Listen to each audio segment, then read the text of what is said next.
नमस्कार मित्रांनो, आजच्या या व्हिडिओमध्ये आपण खूप महत्त्वाच्या विषयावर या ठिकाणी माहिती पाहणार आहोत. ते म्हणजेच आपल्या आधार कार्डला आपल्या बँक खात्याशी लिंक कसं करायचं आहे. जर लिंक तुमचं झालेलं असेल तर त्याचा कोणता बँक लिंक आहे ते देखील कसा तपासायचा हे आपण बघूया. जसे की तुम्हाला माहितीच असेल, सरकारकडून येणाऱ्या कोणत्याही योजनेचे सबसिडी किंवा लाभ जे असतील ते तुमच्यापर्यंत पोहोचण्यासाठी तुमच्या आधार कार्डला तुमच्या बँक खात्याशी लिंक असणे अत्यंत गरजेचे आहे. जर तुमच्या बँक खात्याला म्हणजे तुमच्या आधार कार्डला जर बँक खाते लिंक नसेल, तर त्याचे जे काही योजनेचे लाभ असतील ते तुम्हाला मिळणार नाहीये. तर आपल्या आधार कार्डला बँक लिंक असणे आवश्यक आहे आणि असेल तर कोणता लिंक आहे ते तपासून घ्या तुम्ही लगेच. तर आजच्या या आपण व्हिडिओमध्ये अगदी सोप्या पद्धतीने NPCIच्या या वेबसाईटवरून आधार कार्डला बँक कोणता लिंक आहे आणि जर लिंक नसेल, आधार इनॅक्टिव्ह असेल किंवा इतर काही प्रॉब्लेम्स असतील, तर तुमच्या आधार कार्डला बँक कसा लिंक करायचं याची संपूर्ण प्रोसेस आपण या व्हिडिओमध्ये बघणार आहोत. व्हिडिओ नक्की शेवटपर्यंत बघा आणि जर चॅनलवरती नवीन आला असाल तर चॅनलला सबस्क्राईब करा. असेच महत्त्वपूर्ण अपडेट्स तुम्हाला मिळत राहतील. तर चला मग मित्रांनो, व्हिडिओ सुरू करूया. सर्वप्रथम तुमच्या ब्राउझरमध्ये NPCI सर्च करा आणि या ठिकाणी national payment corporation of India, जे की या वेबसाईटवरती तुम्हाला जायचं आहे. या वेबसाईटवरती तुम्हाला क्लिक करायचंय. हे एवढं करताच तुमच्यासमोर या ठिकाणी एक वेबसाईट जी असेल, या वेबसाईटमध्ये तुम्हाला जे कस्टमरचा ऑप्शन दिलाय, कस्टमरच्या या ऑप्शनमध्ये तुम्हाला काय करायचं, इथं भारत आधार सीडिंग एनेबल हा ऑप्शन जे असेल या ऑप्शनवरती तुम्हाला क्लिक करायचं आहे, म्हणजे याला ओपन करायचंय तुम्हाला. आता या ठिकाणी बघा, या ठिकाणी तुम्हाला काही टाइम पिरियड दिला जाईल, जे की या टाइम मध्ये तुम्हाला सगळं कंप्लीट करून घ्यायचंय.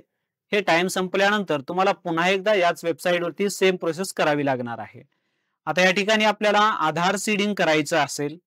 आता नेमकं नवीन आधार सीडिंग करण्यासाठी आपल्याला आधार सीडिंग और डीसीडिंग, जर आपल्याला ते बँक डीसीडिंग म्हणजे काढून टाकायचं असल्यास, आपल्या बँक खात्याशी जे काही आधार कार्डला जे बँक लिंक आहे त्याला जर आपल्याला काढायचंय, दुसरा एनेबल करायचंय म्हणजे दुसरं अटॅच करायचंय, तर डीसीडिंग करून देखील तुम्ही सीडिंग करू शकता.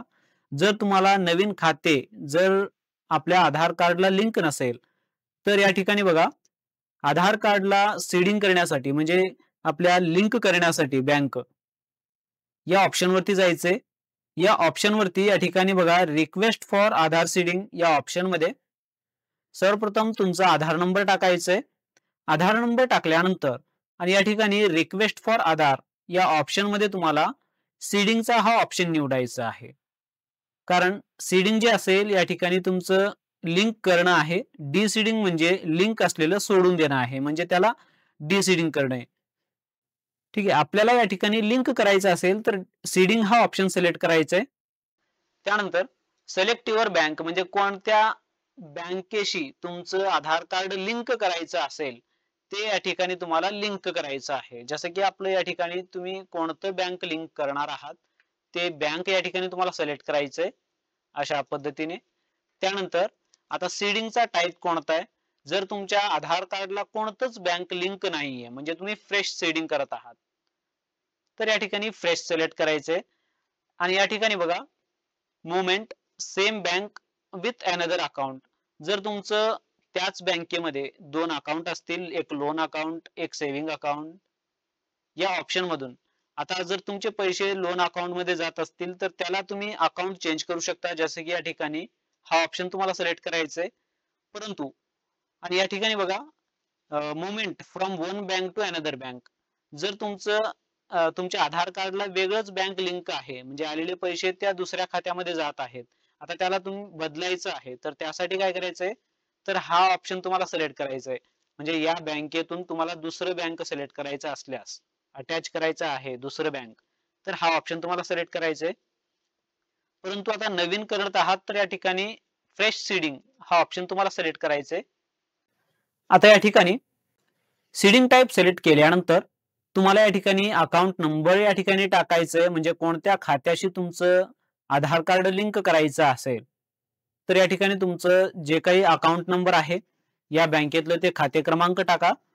कन्फर्म अकाउंट नंबर या ऑप्शन मध्ये पुन्हा एकदा तेच खाते क्रमांक टाकायचं आहे. हे एवढं टाकल्यानंतर या ठिकाणी बाय सबमिटिंग आधार नंबर, तर जे काही याला ऍक्सेप्ट करायचं तुम्हाला, त्यानंतर या ठिकाणी तुमचं कॅप्चा टाकायचं आहे. कॅप्चा टाकल्यानंतर तुम्हाला या ठिकाणी सबमिट या ऑप्शन वरती क्लिक करायचं आहे.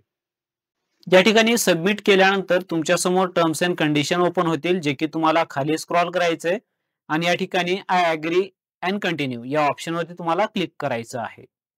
तुमच्या आधार कार्डला जे मोबाईल नंबर लिंक असेल त्यावरती ओटीपी जाईल. जे ओटीपी क्रमांक तुम्हाला टाकायचं या ठिकाणी, त्यानंतर तुम्हाला कन्फर्म वरती क्लिक करायचं आहे. जसं तुम्ही कन्फर्म करशाल, कन्फर्म केल्यानंतर आता या ठिकाणी बघा, माझं ऑलरेडी तेच बँक लिंक असल्यामुळे आता या ठिकाणी your account number is currently map with state bank of, जे काही असतील तुमचं बँक ते बँक दाखवेल. म्हणजे करंट मध्ये कोणतं मॅप आहे ते अकाउंट म्हणजे ते बँक. त्यानंतर प्लीज क्लिक टू प्रोसीड, जे की तुम्हाला या बँकेशी लिंक करायचं आहे. तर या ठिकाणी तुम्हाला ते बँक कोणतं लिंक करायचं असेल ते बँक दाखवेल. तर तुम्हाला कन्फर्म वरती क्लिक करायचं आहे. हे एवढं करताच तुमच्या समोर थोडीशी प्रोसेस होईल. प्रोसेस झाल्यानंतर तुमच्या समोर या ठिकाणी आता माझं ऑलरेडी तेच लिंक आहे, म्हणजे या ठिकाणी आपलं ऑलरेडी लिंक असल्यामुळं हे ऑप्शन दाखवतंय. जर तुमचं नसेल तर थोडीशी प्रोसेस होईल.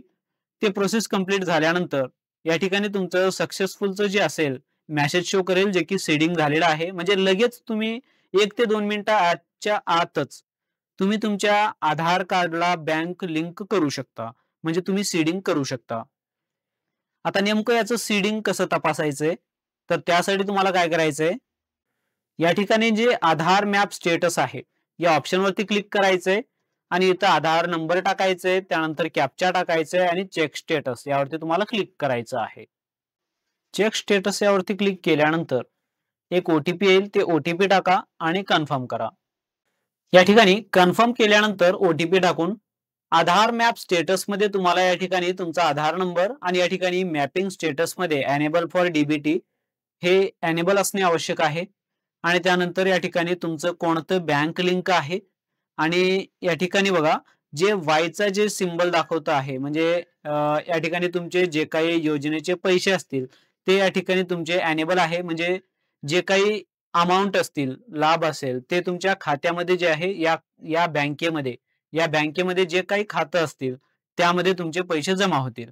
आता तुम्हाला दुसरं आणखीन दुसऱ्या पद्धतीने जर तुमचं कोणतं लिंक आहे ते बघायचं राहिलं, तर त्यासाठी तुम्हाला या ठिकाणी माय आधार वरती तुम्हाला जायचंय आणि इथून तुम्हाला लॉग इन करायचंय. लॉग इन केल्यानंतर या ठिकाणी बघा, बँक सीडिंग स्टेटस या ऑप्शन मध्ये तुम्हाला या ऑप्शन वरती तुम्हाला क्लिक करायचंय. हे एवढं करताच या ठिकाणी congratulation your Aadhaar bank mapping has been done, जे की तुम्हाला या ठिकाणी कोणतं बँक आहे आणि बँक सीडिंग स्टेटस काय आहे, ऍक्टिव्ह आहे का इनऍक्टिव्ह आहे, इथून देखील तुम्ही प्रोसेस या ठिकाणी चेक करू शकता. अशाच पद्धतीने तुम्ही तुमच्या आधार कार्डला बँक लिंक करू शकता आणि तसेच कोणतं बँक लिंक आहे ते देखील तुम्ही या ठिकाणी सीडिंग तपासू शकता. अशाच महत्त्वपूर्ण व्हिडिओज आणि अपडेट्स तुमच्या मोबाईलवरती मिळवण्यासाठी आपल्या चॅनलला सबस्क्राईब करा. भेटूया नेक्स्ट व्हिडिओमध्ये. जय हिंद, जय महाराष्ट्र. धन्यवाद.